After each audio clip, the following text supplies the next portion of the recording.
Ma'am के सामने बैठे हैं और कोई क्लासरूम नहीं है, तो आपको मतलब नॉर्मल बात कर रहे हैं सब लोग। तो जो हम प्रेजेंट कर रहे हैं इस कोर्स का नाम है environment sensitisation for the post COVID world, a wake up call. ठीक है, सेंसिटाइजेशन मतलब जागरूकता, पोस्ट कोविड वर्ल्ड यानी कि कोविड के बाद का जो टाइम है, इट्स अ वेकअप कॉल। तो जैसे फॉर एग्जांपल अगर तुम्हें बिफोर द पेंडेमिक तुम लोग 12th क्लास में होगे, तुम्हें वो टाइम याद होगा कि इन्वायरमेंट के कंडीशंस कैसे होते थे। वायु प्रदूषित होती है, पानी का प्रदूषण है, वाटर, नॉइज पोल्यूशन है, ये सब हमें पता है। या फिर लैंड डिग्रेडेशन होता है, सॉइल रिसोर्सेज खराब है, ये सब चीजें तुमने कहीं स्कूल में या न्यूज़पेपर में अपने 12th क्लास में पढ़ रखी होंगी। क्लाइमेट चेंज बहुत गंदा चल रहा है, ग्रेटा थनबर्ग उसके लिए प्रोटेस्ट करती है।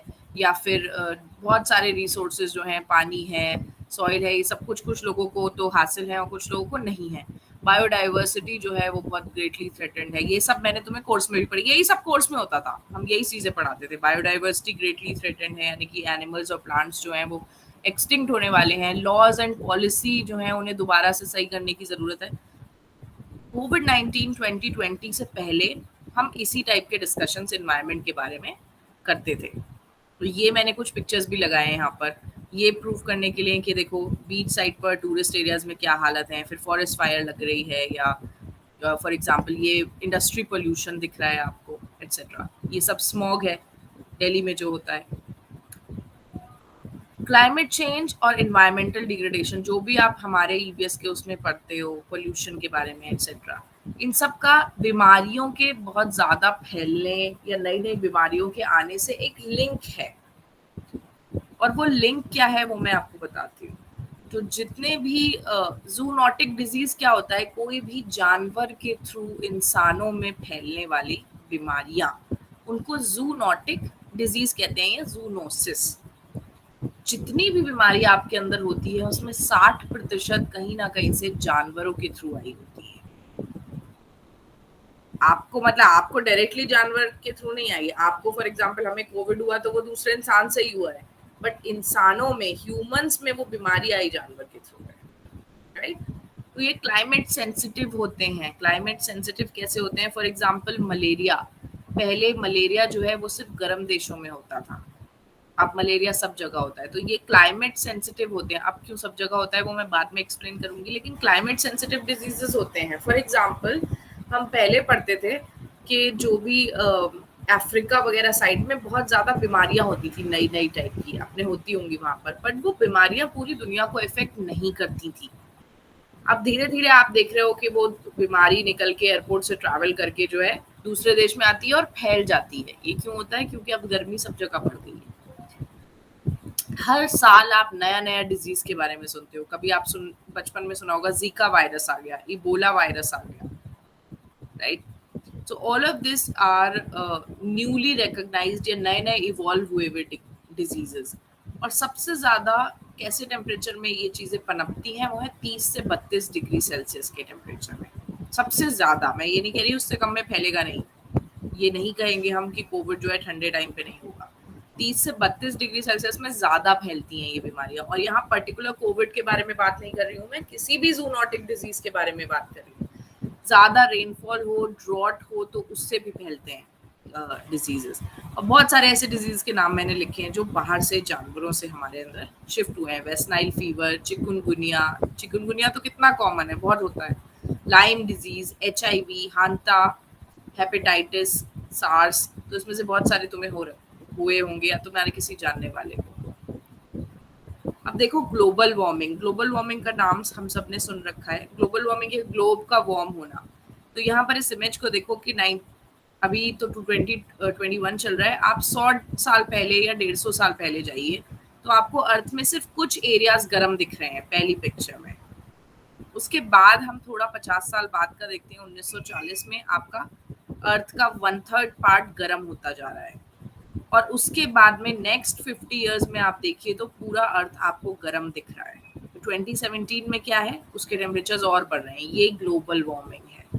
जो 1884 में वो नेचुरल एरियाज हैं जो गर्म होने चाहिए थे, और अब इस वक्त सारे एरियाज गर्म है। तो जो डिजीजेस हैं उन वो क्यों फैलते हैं, ये वाले डिजीजेस जो हैं ये क्यों फैलते हैं, जूनोटिक डिजीजेस? जितनी पॉपुलेशन हाई होगी एक इंसान से जल्दी दूसरों में फैलेगा। इंटरनेशनल ट्रैवल हाई होगा तो किसी कंट्री में निकला है तो वहां से एकदम से पूरी दुनिया में फैल सकता है, अनकंट्रोलेबल हो सकता है। इंक्रीज इन एग्रीकल्चरल ट्रेड या फिर रैपिड अर्बनाइजेशन, ये रीजन तो है ही कि सिटी लाइफ बहुत ज्यादा हो रही है, इंडस्ट्री बहुत ज्यादा हो रही है, माइक्रोब के अंदर रेजिस्टेंस बढ़ती जा रही है, अब वो छोटी मोटी दवाई से ठीक ही नहीं होता, खत्म ही नहीं होता। Deforestation, changes in land use, weak health system हो गया है, इम्यूनिटी कमजोर हो रही है, intensive farming, growing threat of climate change, ये सब रीजन है कि उन जूनोटिक डिजीजेस बढ़ते हैं। कोरोना वायरस की टाइमलाइन तो सबको पता है कि अराउंड दिसंबर 8 2019 में किसी ने 19 कहते हैं उसे कोविड-19 रिकॉग्नाइज हुआ था, और अभी क्या हाल है सबको मालूम है। एक छोटी सी वीडियो देखेंगे यहाँ पर। Dear COVID-19, thank you for your message. You sure know how to make an entrance. I can see why you would jump from wild animal to a host as abundant as us, but it's still hard to believe that we offered ourselves to you so easily. In entering our lives, you held up a mirror to our fractured relationship with the natural world. A wake-up call so loud that our frenetic existence was, for a moment, silenced. तो इसका मतलब हुआ कि the moment covid entered सब कुछ silence हो गया। तो ये सब आपको पता है कि आपके बोर्ड्स चल रहे होंगे आई थिंक, जो लॉकडाउन लगा था। इम्प्रूवमेंट उसके फौरन बाद इन्वायरमेंटल कंडीशंस में इम्प्रूवमेंट देखने को मिली थी। उस टाइम पर आप लोग अपनी लाइफ में परेशान हो गए क्योंकि आपका बोर्ड्स का रिजल्ट वगैरह अटका हुआ होगा, but this was what was noticed. और इसी का आई थिंक मेरे इंस्टाग्राम पे जो उस टाइम के बच्चों ने असाइनमेंट बनाए थे वो इसी पर बेस्ड थे कि एनवायरनमेंट में क्या क्या अच्छाई दिख रही है, क्योंकि उस टाइम कोविड हमें उतना कंसर्न नहीं कर रहा था, बहुत ज़्यादा हमारे आसपास खबर नहीं थी। So for example travel reduce हो गया है, इंडस्ट्री बंद हो गई है, एयर क्वालिटी इंप्रूव होने लगी, पानी अच्छा होने लगा, बायोडाइवर्सिटी, जानवर बाहर निकल के आने लगे, बहुत सारे प्लांट्स एनिमल्स खिलने लगे। दिल्ली की एयर क्वालिटी जो है वो 20 से भी नीचे आ गई, यानी कि एक्सीलेंट एयर क्वालिटी हो गई। ये होता था कोविड-19 से पहले और ये कोविड-19 के बाद एयर क्वालिटी हो गई थी। गंगा में डॉल्फिन्स देखने को मिली थी जो 30 साल बाद आई थी। ये बॉम्बे के शोर्स पर फ्लेमिंगोज जो आना ही बंद हो गई थी, अब दिखती ही नहीं थी क्योंकि एक क्रिटिकली एंडेंजर्ड एनिमल है, ये सब वापस आने लगे थे। ये हरिद्वार की पिक्चर है लॉकडाउन के टाइम की। तो गंगा मतलब ड्रिंकिंग वाटर बन चुकी थी, इतनी क्लीन हो गई थी। तो ये सब टेम्पररी था या परमानेंट, ये तो तुम बताओ। उस टाइम पर जब मैं बच्चों से पूछी थी तो उन्हें पता नहीं था कि टेम्पररी है कि परमानेंट, तो वो गेस करते थे। बट आप बता सकते हैं क्योंकि आपने तो ऑब्वियसली देखा है, so you guys can tell me कि ये सब टेम्पररी था या permanent. Ma'am, I think it was temporary. Obviously temporary था Shreya. Yes. Yes, because now everything is running as usual and people are back on track. I mean, it sounds good that people are back on track, but obviously it's harming the environment as usual as it was harming all the year. Very good, Shreya. That makes a lot of sense. Anamika, आपने raise किया था hand? Yes. Ma'am, the video wasn't visible. The slides weren't changing then. The video wasn't visible. Just a second. मैं फिर से दिखाती हूँ तुम्हें। बहुत ही sweet सी छोटी सी video है 10 सेकंड की।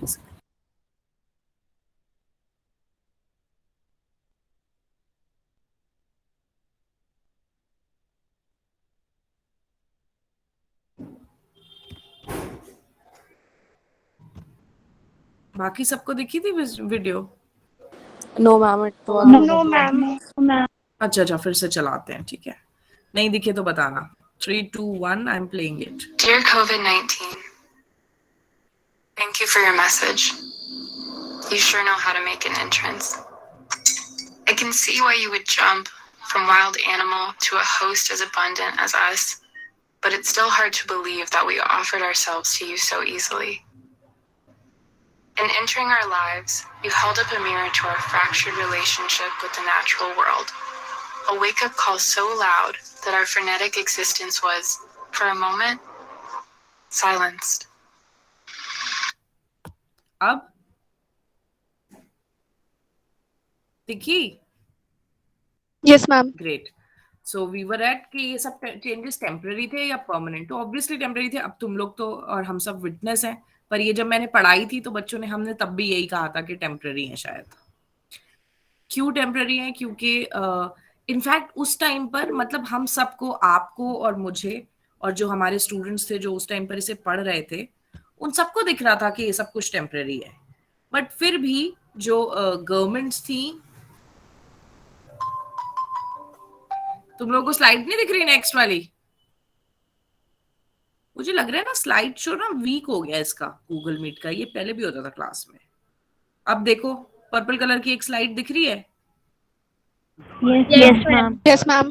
मुझे लगता है ये स्लो चलता है, क्योंकि यार मैंने तो नया लैपटॉप लिया था, तो ये तो लैपटॉप का इशू नहीं होना चाहिए, बट अगर है तो बड़ी अफसोस की बात है. खैर, तो जब हम लोग तो बहुत यंग हैं, स्टूडेंट्स को सबको लग रहा है कि ये टेम्पररी चेंजेस है एनवायरनमेंट में कोविड-19 की वजह से जो आए हैं, तो फिर ये गवर्नमेंट को भी दिख रहा होगा. फिर भी अलग अलग देशों की, प्रदेशों की जो गवर्नमेंट थी, ना सिर्फ इंडिया में, I am talking about the world, वो अपनी अपनी जो उन्होंने एनवायरनमेंट के लिए लॉज निकाले थे उसको वापस रोल बैक करने लगी कि ओ हो ये तो सब ठीक होने लगा, चलो चलो इंडस्ट्री लगाओ.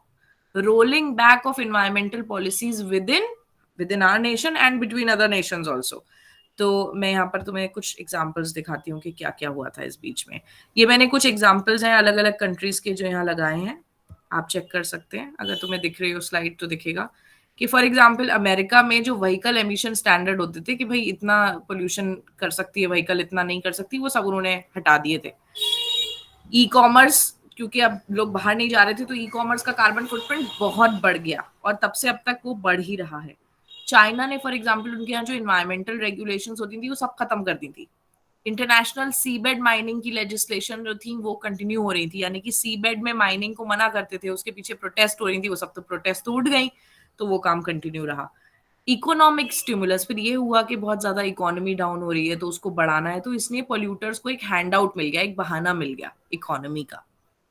इन्वायरमेंटल एनजीओज के वर्क पे भी बहुत इफेक्ट पड़ा था. मुझे याद है कि मैं पिछले साल से अब तक एक एनजीओ से कोलैब करके एक कोर्स कराने की कोशिश कर रही थी. It would be a wonderful course, but कभी उनके यहाँ के लोग बीमार होते हैं, कभी ऑब्वियसली एनजीओज पे भी फंड्स नहीं है क्योंकि फंड्स मिलने मुश्किल हो रहे हैं. तो ये सब एक प्रॉब्लमैटिक एरिया बन गया इन्वायरमेंट प्रोटेक्शन के लिए. प्लास्टिक पोल्यूशन बहुत बढ़ गया क्योंकि पीपीई पहन रहे हैं, मेडिकल सप्लाई चेन का पोल्यूशन भी बहुत ज्यादा होता है. ब्राजील में जो रेन फॉरेस्ट में सर्वेलेंस रहता था कि कोई इलीगल माइनिंग ना करे, इलीगल हंटिंग ना करे या फिर फॉरेस्ट फायर, वो सर्वेलेंस बिल्कुल बंद हो गया. कैप्टिव एनिमल्स जो रहते थे जू में या कहीं पर भी, उन सब की कैप्टिविटी में उनके उन पे खर्चा भी तो होता था, वो खाते थे कुछ, वो सब कुछ it became a bad news क्योंकि गवर्नमेंट ने अपने सारे फंड्स जो हैं वो कोविड पर और लोगों के उसके लिए लगा दिए. तो जो कैप्टिव एनिमल्स में मुझे याद है उस टाइम पर जू में एक बहुत किसी जगह का आया था कि वहां एक जानवर दूसरे जानवर को खिला के वो पाल रहे हैं. देयर वॉज नो वे कि उन पर भी अभी पैसा या अटेंशन दी जा सके. इंटरनेशनल एनवायरमेंटल समिट्स जो होने होते थे यूएन वगैरह के, वो सब पोस्टपोन हो गए, तो नए लेजिस्लेशन आने का तो सवाल ही नहीं उठता. और जो अपने यहाँ हुआ था वो EIA ड्राफ्ट 2020 है. मुझे याद है पिछले साल सारे स्टूडेंट्स ने मिलकर एक वो बनाया था फॉर्मेट टाइप का ईमेल और ministry of environment, forest and climate change को भेजा था. और इसके लिए आई थिंक एक एनजीओ को जेल वेल भी हो गई है. पिछले साल के मेरे आई थिंक इंस्टाग्राम पे भी होगा, तुम कहीं पे भी देख सकते हो अगर तुम लोगों को याद हो तो. तो उसमें क्या हुआ था कि हमारा जो इन्वायरमेंटल इम्पैक्ट असेसमेंट का ड्राफ्ट होता है, उसका काम होता है कोई भी नई इंडस्ट्री लगाने जाता है तो उसको गवर्नमेंट चेक करती है, अगर ये पोल्यूशन करने वाली टाइप की इंडस्ट्री लग रही है तो उसे मना कर देते हैं, उसे लाइसेंस नहीं देते. बट 2020 में नया ड्राफ्ट आया, उसमें अमेंडमेंट आया कि अब जो है ये चीजें नहीं चेक करेंगे. तो उससे क्या हुआ, देखो इंडस्ट्रियलिस्ट को फायदा मिलने लगा. वायलेटिंग इन्वायरमेंटल नॉर्म्स और नॉट, इस टाइप के क्वेश्चंस रेज होने लगे. Just give me a second, I think अजान हो रही है तो तुम लोगों को सुनाई नहीं आएगा.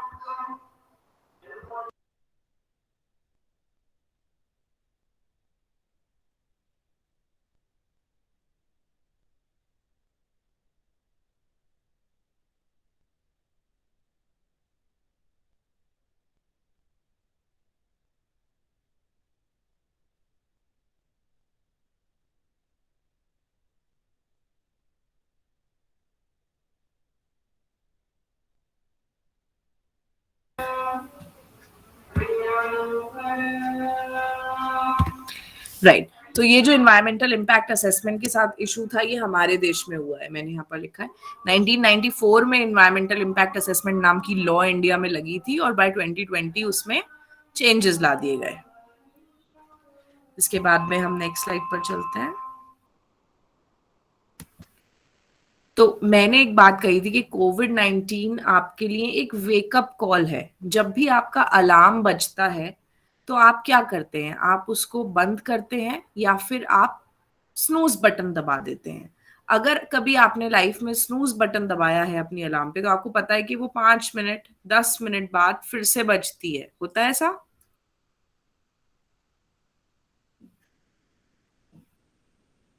टेल मी,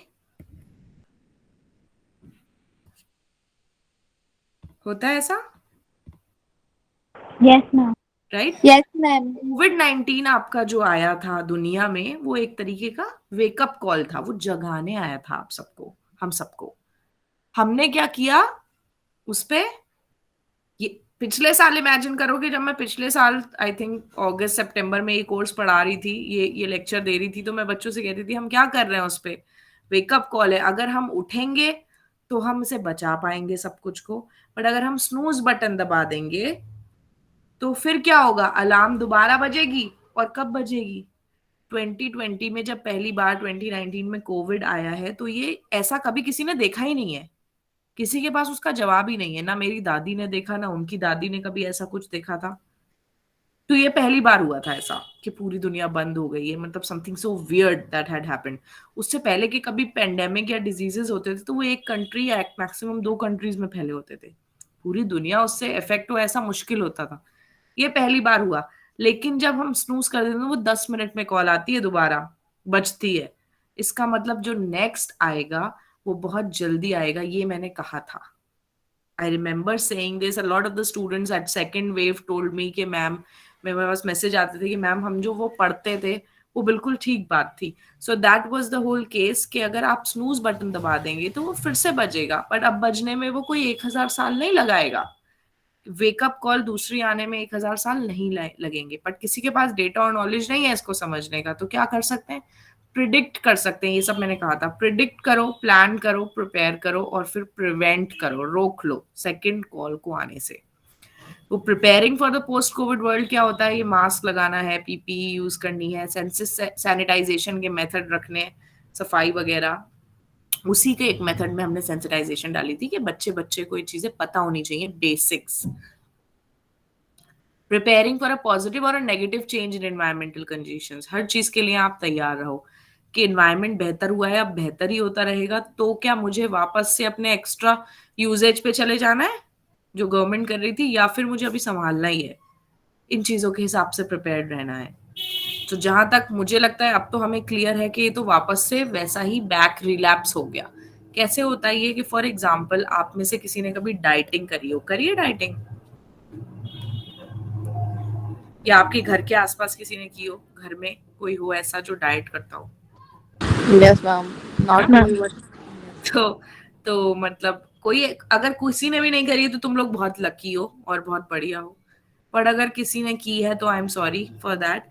मैंने फॉर एग्जाम्पल बहुत अपनी लाइफ गुजारी इन चीजों में, तो कहीं से पढ़ लिया, कहीं से सुन लिया, अच्छा ये वाली डाइट करते हैं, ये वाली डाइट करते हैं, इवन डॉक्टर्स ने, मतलब I even spent money in doing all of that for I don't know what reason, बस ऐसे ही कोई शौक है या क्या है, या फिर ये एक तरीके की एक दिमाग के अंदर एक गलत धारणा है कि अच्छा हम जो है अगर ये चीजें कम खाएंगे या ये चीजें वेट बढ़ाना है तो ये चीजें ज्यादा खाएंगे तो ऐसे होगा, बट वो लॉन्ग टर्म सस्टेनेबिलिटी नहीं होती उसमें। फॉर एग्जाम्पल अगर किसी ने डाइटिंग करी है, जिम करा है, तो उसे पता होगा कि जब वो स्टार्ट करते हैं ये काम, या आपके घर में किसी ने करी है तो आप उन्हें समझा सकते हो, द मोमेंट आप आज डाइट पे जा रहे हो तो विद इन अ वीक आपको बहुत अच्छा रिजल्ट मिलता है।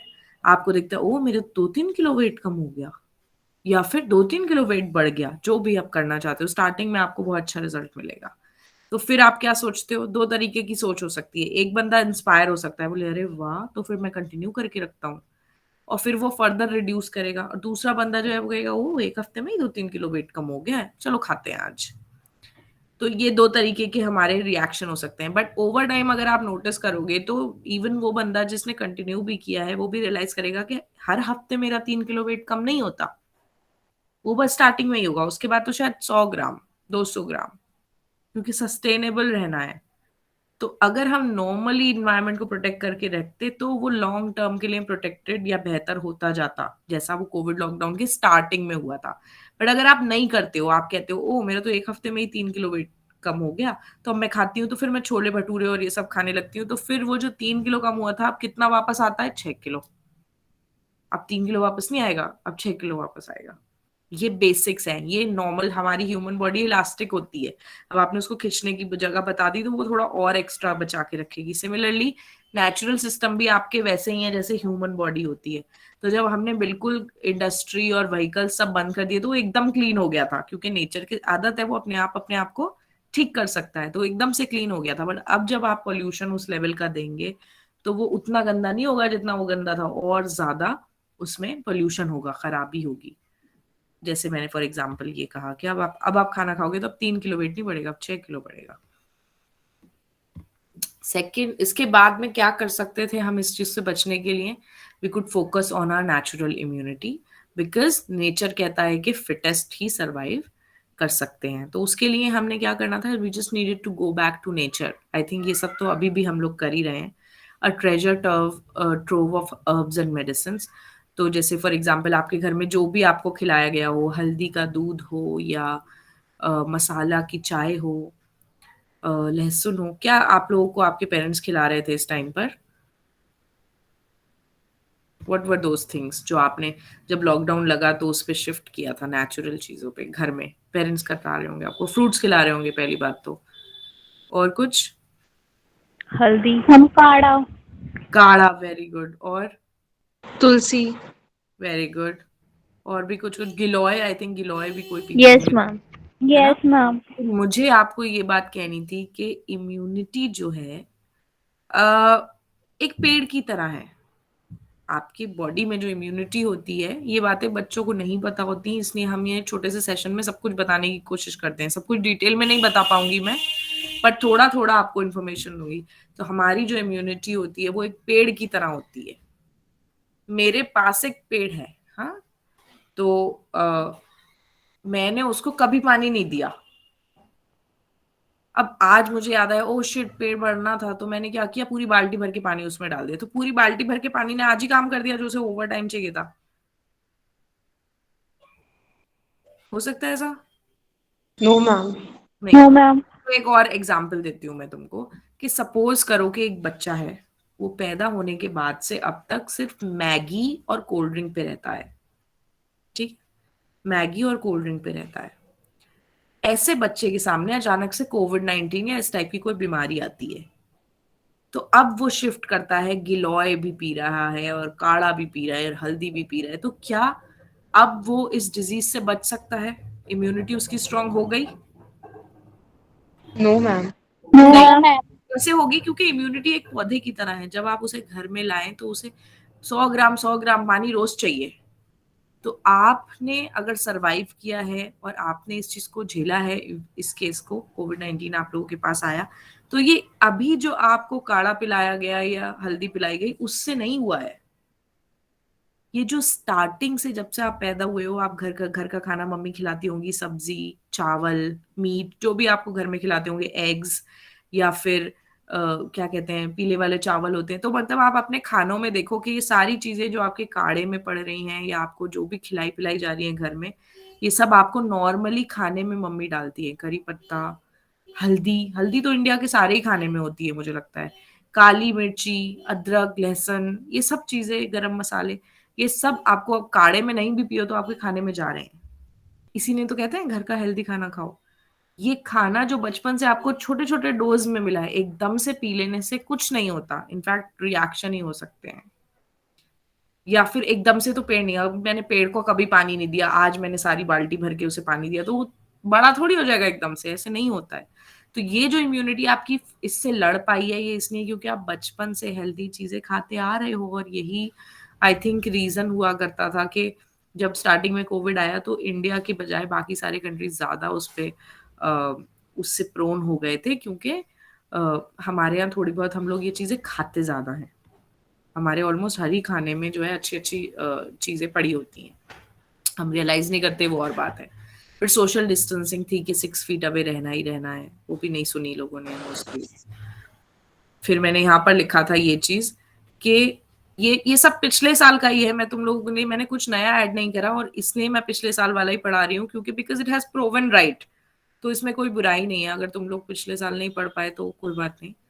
सो what I wanted to say is के डिस्टेंसिंग रखो आपस में, दूर मतलब दूरी मेंटेन करके रखिए, लेकिन डिस्टेंसिंग एंड डिस्डेंसिंग भी लिखा है मैंने। दूर रह के भी आप एक दूसरे को सपोर्ट करिए, मेंटल हेल्थ को सपोर्ट करिए। तो पिछले साल अगस्त सितंबर में जितने भी आपके कॉलेज में बच्चे थे, आप लोग नहीं थे उस टाइम पर, एक पास आउट बैच और एक थर्ड ईयर वाला बैच था, इन सब लोगों से मैंने ये कहा था कि जिन बच्चों से आप लोग कभी बात नहीं करते क्लास में, उनको भी कॉल कीजिए। कॉल मत कीजिए तो एक मैसेज, हर दिन एक नए बच्चे को मैसेज डालिए और उससे पूछिए, hi how are you doing, I hope you good, just randomly thought of you. कुछ मत कहिए, ये नहीं कि आप उनकी इंटरफेयर पर्सनल लाइफ के बारे में पूछें या गॉसिप करने के लिए, पता मुझे क्या हो रहा है, not like that, but just to make sure the other person knows कि अगर कोई प्रॉब्लम है तो शायद उसका मैसेज आया था, तो मैं किसी के लिए इंपॉर्टेंट हूँ, चलो उससे ही बोल देता हूँ, समथिंग लाइक दैट। उससे क्या होगा, बिकॉज ऑब्वियसली आप इतने दूर हो, और तब तो क्या ही 4 महीने 5 महीने हुए थे पिछले साल, तो अब तो 2 साल होने वाले हैं। तो इससे क्या होगा कि उससे मेंटल हेल्थ कुछ नहीं तो जुड़ी रहेगी, क्योंकि जब जो बच्चे कॉलेज आते थे, वो हम सिर्फ 2 बच्चों में बात नहीं करते, ओ मेरी बेस्ट फ्रेंड ये है तो मैं बस इसी से बात करती हूँ। मैं जब कॉरिडोर में जा रही हूँ तो मुझे कोई टीचर दिख जाती है, मैं उनको हाय बोलती हूँ, hi ma'am how are you, वो भी मुझसे पूछ लेती है। या मैं किसी सोसाइटी की तरफ से गुजर रही होती हूँ तो वहां कोई मिल जाता है, वो स्माइल पास कर देते हैं एक दूसरे को। मतलब हम बात नहीं करते, हमारी इतनी दोस्तियां नहीं है कि हम उन्हें मैसेज या कॉल करें, बट इतना है कि हम रिकॉग्नाइज करते हैं, सलाम दुआ करते हैं, नमस्ते करते हैं, हाय हेलो करते हैं, इवन गेट के गार्ड से एटसेट्रा। जो फॉर एग्जाम्पल दीपाली अगर एनसीसी में जाती है तो उसे पता है कि जब हम बाहर निकलते हैं तो हमारे बहुत सारे ऐसे छोटे छोटे इंटरेक्शन होते हैं जो अगर हम घर बैठे रहें तो हम उन्हें महत्व नहीं देते, या हमारे पास उनके नंबर भी नहीं होते, शायद हमें नाम भी नहीं पता होता, बट हमारा इंटरेक्शन है। जब हम क्लास में जाते हैं तो हम सिर्फ अपनी बेस्ट फ्रेंड से बात नहीं करते, पीछे कोई बैठा है, आगे कोई बैठा है, किसी ना किसी टाइप की बात होती है। बट जब हम घर आ गए, हम लोग घर में बंद हो गए, तो फोन पे मैसेजेस पे हमारे उन लोगों से इंटरेक्शन नहीं हुए। आपके कॉलेज में ही रिसेंटली सुसाइड हुई, एक छोटी सी बात थी उस बच्चे की लाइफ की, जो क्योंकि आप जब एज में कम होते हैं, 17-18 साल के होते हैं, तो हमें छोटी छोटी चीजें पता नहीं चलती कि ये छोटी हैं। अगर मैं मतलब मुझे इतना अफसोस हुआ था वो सुसाइड सुन के कि अगर मैं उसे पढ़ाती होती तो शायद उस बच्ची को लगा होता कि मैं मैम से कुछ कह दूं, क्योंकि मैं हमेशा तुम लोगों से कहती हूँ there is nothing in the world जो तुम मेरे सामने आके कहोगे और मैं कहूंगी ओह सरप्राइज होके, नहीं, मैंने कहीं ना कहीं वो चीज जरूर देखी होगी और मेरे लिए वो चीज बड़ी नहीं होगी। I will always guide you through it. किसी भी चीज में तुम ये मत सोचो कि ये तो बहुत बड़ा कांड हो गया, मेरे बारे में मम्मी पापा क्या सोचेंगे, वो तो you can come to me because I will not be surprised. I'm a non-judgmental person. So that was one, I think, regret that I had कि यार उस क्लास को मैं नहीं पढ़ाती थी। I really wish कि अगर उसने एक बार भी कोशिश की होती, तो किसी और टीचर से भी कोशिश की होती, तो सभी हेल्प करने के लिए तैयार होते। The matter was not very big, but जब हम छोटे होते हैं एज में तो हमें वही बड़े मैटर लगते हैं। फॉर एग्जाम्पल अगर आप 7th क्लास में होगे तो आप किसी ऐसी चीज पे भी रोए होगे जो अब अगर आप सोचते हो तो हंसी आती है। वैसे ही मैं आपसे बड़ी हूँ, तो मैं आपकी एज के टाइम की अगर आप प्रॉब्लम्स कहोगे तो मैं समझूंगी कि हाँ यार इस एज पे ना ये बात बड़ी लगती है, वैसे बड़ी है नहीं। So there is nothing in the world जो आपकी जान से ज्यादा बड़ा हो। सो मेंटल हेल्थ सिक्योर करना एक दूसरे की बहुत जरूरी है, सिर्फ अपनी नहीं, दूसरों की भी आप मदद के लिए रहें। कुछ लोग में करेज नहीं होता, वो कह नहीं पाते कि वो परेशानी से गुजर रहे हैं, तो समझें। So confronting a crisis is far more difficult. किसी भी क्राइसिस को सामने से फेस करना डिफिकल्ट होता है, एक्सपेंसिव भी होता है when it is already on your door step. तो यही मैंने बात पिछले साल कही थी कि वो क्राइसिस कोविड-19 का अभी तक हमारे दरवाजे पे दस्तक नहीं दिया है, तो हम उसको दूर से रोक सकते हैं। अगर वो आ जाएगा तो डिफिकल्ट भी होगा, एक्सपेंसिव भी होगा। उसके बाद क्या आया, ये कोर्स के आई थिंक 4-5 महीने बाद सेकेंड वेव आ गई। तो एक तरीके से समझ लीजिए कि स्नूज बटन हमने दबाया ही था कि सेकेंड वेव आ गई। उसमें 1000 साल या 100 साल भी नहीं लगे, 50-10 साल भी नहीं लगे। अब एक लास्ट वीडियो मैं दिखाऊंगी, इसको देख लीजिए। If the future is ours to choose, then I choose people and planet over politics and profit. I choose to restore fractured relationships, rebuild broken systems, rewild hearts, minds, and homes, and hear the heart of our diverse and abundant earth beat louder and stronger every day. No offense, COVID-19, but I'm done with wake-up calls. And so, I ask my companions in this brave new world to let your voices be heard. What future do you choose? So we'll end this here. और आपके लिए सोचने के लिए छोड़ देती हूँ कि हम क्या फ्यूचर चूज करना चाहते हैं और किस फ्यूचर पर रहेंगे. Excuse me, ma'am. Yes, ma'am बेटा. इन वीडियोस की लिंक आपके पास है क्या, क्योंकि we are not able to see it. तो अगर ओहो. आपको ma'am. लिंक अगर कुछ शेयर कर सकते हैं तो हम देख लेंगे. बेटा मेरे पास लिंक तो नहीं है क्योंकि मैंने स्पेशली करके इन्हें इसमें इंटीग्रेट कर रखा है, बट मैं प्रेजेंटेशन डाल देती हूँ तुम लोगों पे. डाल दूँ? Yes, ma'am. Yes ma'am. Yes, ma'am. Sure. देख लेती हूँ, अगर मेरे पास कहीं पड़ी होगी तो मैं वीडियो डाल दूंगी तुम लोगों के व्हाट्सएप पे. वैसे ऐसी कोई जरूरत नहीं है, इसका कोई एग्जाम नहीं होना है, मर्जी है तुम्हारी, बट मैं डाल दूंगी. You guys can. Generally. But I hope it was interesting enough. तुम लोगों ने फॉर्म भर दिया होगा तो तुमको सर्टिफिकेट मैं भेज दूंगी. अभी भेजूं या 1 महीने बाद भेजूं, I really don't know, but you will get it. Okay, भर दिया सबने?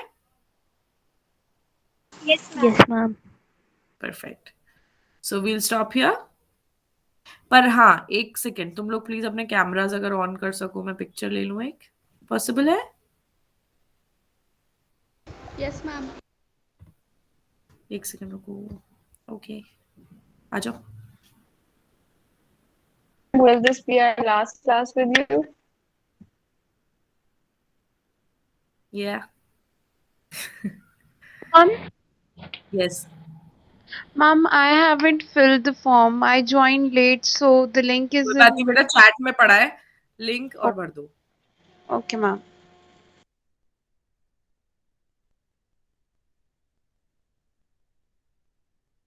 ऑब्वियसली क्योंकि हम कॉलेज में ही हैं तो हम कभी ना कभी किसी ना किसी फॉर्म में मिलते ही रहेंगे. There might be a lot of things that will keep coming.